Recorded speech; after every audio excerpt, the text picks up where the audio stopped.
اور بسا اوقات ایسا ہوتا ہے کہ ایک شخص کو پتہ ہی نہیں ہوتا چیز کا، خرید کتنی ہے، قیمت کتنی ہے، ایکسپائر ہو چکی ہے، یہ کیا ہو گیا ہے، سادہ آدمی ہے، اس کو پتہ ہی نہیں ہے، اس کو پتہ ہی نہیں ہے۔ میرے ساتھ یہ پچھلے 2 ہفتوں میں 2 واقعات ایسے ہو چکے ہیں۔ مجھے اپنے بیٹے کے لیے میڈیسن لینی تھی، یقین کر جائیں وہ ڈاکٹر کا جو نسخہ تھا، عموماً ہمارے ہاں کیا لٹریسی ریٹ ہے، پاکستان کا لٹریسی ریٹ اگر آپ چیک کریں نا کہ پڑھے لکھے لوگوں کی نسبت کیا ہے، آپ کی آنکھیں شرم سے جھک جائیں گی کہ یہ ہیں مسلمان جن کی تعلیم کی نسبت یہ ہے، اور ہمارے اوپر سب سے پہلی وحی نازل یہ ہوئی تھی، اقرا بسم ربک الذی خلق، اے محمد پڑھو اپنے اللہ کے نام سے جس نے پیدا کیا ہے۔ آج اسی محمد کی امت ہے جس کے پاس علم نام کی کوئی چیز نہیں ہے، اور ان سے بحث جتنی مرضی کروا لیں۔ وہ نسخے میرے پاس ہوتے تھے تو میں 2 میڈیکل سٹورز پہ گیا، ایک میرے ساتھ حادثہ منڈی سٹی میں ہوا، ایک پرسو گوجرا میں ہوا۔ جو اوپر میڈیسن لکھی ہوئی تھی بڑے تم تراک کے ساتھ میڈیکل سٹور والے نے وہ دی ہی نہیں ہے، بس تعداد پوری کر دی کہ 3 سیرپ یا 3 ٹیبلٹ لکھی ہوئی ہیں، وہ تعداد پوری کر دی۔ تو میں نے تو وہ پڑھ لیا، میں نے کہا یہ جو نام لکھا ہے سیرپ کا یہ کدھر ہے؟ او سوری سر جی،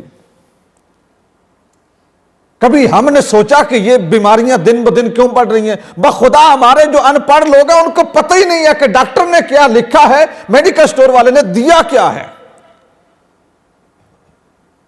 تو دوائی دینا یہ تو حلال کام ہے نا،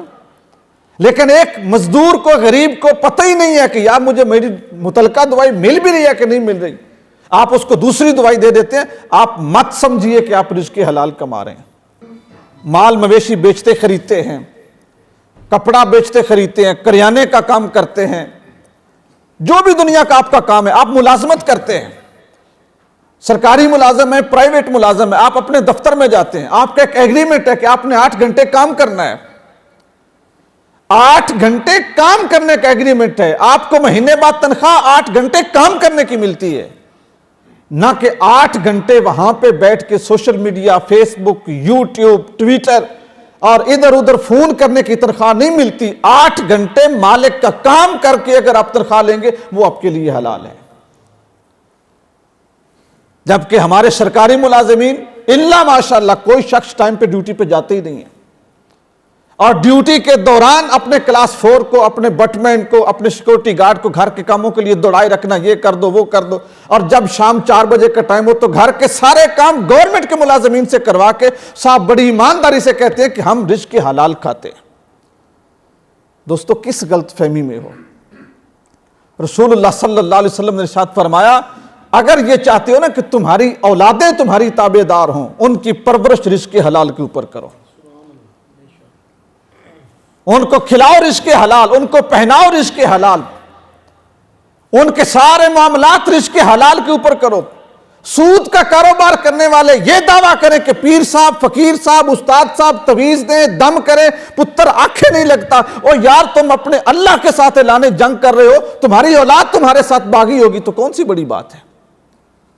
یہ تو دیکھو تم نے ان کی پرورش کس چیز کے اوپر کی ہے،